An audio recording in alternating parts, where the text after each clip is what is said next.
Hey y'all, my name is Mackenzie Howell. I'm a junior here at East Tennessee State University studying elementary education, and I have the privilege of going over some data collected from your daughter Izzy. So we're going to start out with going over these assessments that we did with each other. The first one is the interest inventory assessment. This is where we just figured out what Izzy likes, what she dislikes, and really just got that icebreaker to get to knowing each other. The concepts of print assessment, we're just going to fly by because she did amazing on this one. This is basically where she just kind of looked at the front cover, the back cover. She was able to identify the author and illustrator. Those are some pretty basic primary skills from kindergartners and first graders that she obviously flew through, so she did great with that one. The phonological awareness assessment, this is where we worked with Izzy on segmenting, blending, syllables, first word, things like that. So she did great on this one as well. There were a few things that we needed to do intervention on that we'll talk about later, but she did great with this one.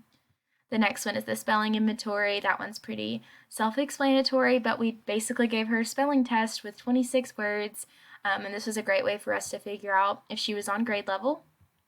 The next one, we took a running record for Izzy's accuracy and rate while reading the story Ivy and Bean. So this was another way for us to monitor where Izzy's at with her accuracy and reading. The next one was the comprehensive conversation, where we had Izzy read Fly Guy and asked her some comprehensive questions to see if she could retain what she was reading. And then finally was the writing assessment, where we had Izzy do a writing sample from the book that we worked on, Ivy and Bean. So that was a great way for us to see if the intervention strategies that we did helped her improve in her reading and writing. All right, so there were several strengths and needs that obviously there's a lot going on this page, but I'm just going to kind of break it down and sum it up into a few different points. But one of the biggest strengths that Izzy brings to the classroom is her cultural diversity, and we really want to harvest in on that and bring that into the classroom. She talks about how her family's from Chile, her family's bilingual. So we really want to bring those aspects into the classroom because that's a huge strength of hers. She brings so many linguistic and motivational strengths and needs into the classroom as well. Just one that I want to point out is just how much her family means to her. She really reiterated that to us several times, how much that you all mean to her, how much she enjoys hanging out with you all and spending time with you all. So I just wanted to put that in there.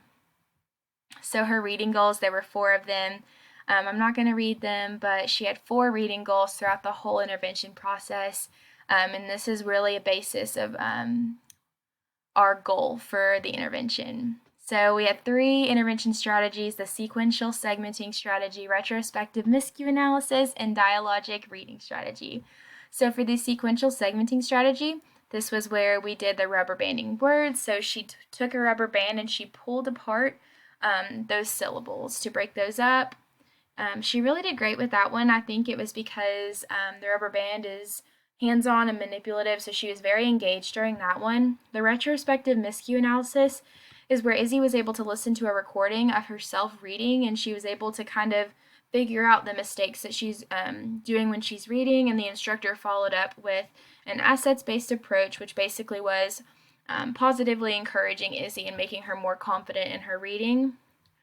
The dialogic reading strategy was where we had her answer some strategic questions that pertain to the book to see if Izzy was recalling information and comprehending the book Ivy and Bean. For the learning environment, obviously we are in a pandemic right now, so her main learning environment was the virtual learning environment, and as you can see here, Izzy's sitting at a desk with her computer. She's got a whiteboard right here with the vocabulary words and a dim lighting, which really is great for Izzy to work in, we found. As far as student engagement, Izzy was great with hands-on activities and manipulatives where she was actually able to focus and kind of really focus in on what we were learning about. She really enjoyed the rubber banding activities. So yeah, she did really great with that. All right. Just some final takeaways. Izzy is such a bright and brilliant student. I was so fortunate and blessed to be able to work with her. And I just know that she's going to be successful in anything that she chooses to do in life. She's improved so much with these intervention strategies and tutoring sessions. And I'm definitely going to add some more strategies as we continue to meet. Before she knows it, she will be an amazing reader, and she'll be on grade level before she knows it. So there are several things that she needs to work on in her reading and writing. She needs more time with punctuation, expression, accuracy, and fluency, as well as intervention with medial vowels and inflected endings. So next steps for you all at home. Have Izzy read at home. When she's reading at home, make sure she's not reading books that are too difficult for her.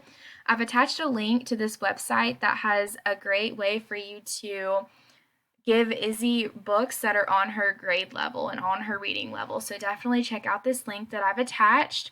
And when she's at home reading, have her practice retelling you what she's reading, and this will really help her with those comprehensive skills that we've been working on.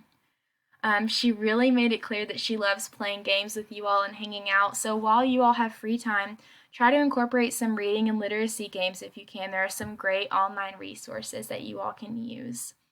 Overall, I just thank you all so much for allowing me to work with Izzy. She's, once again, such a smart and brilliant student, and she's going to be successful in life wherever she goes. Thank you all again, and have a great day.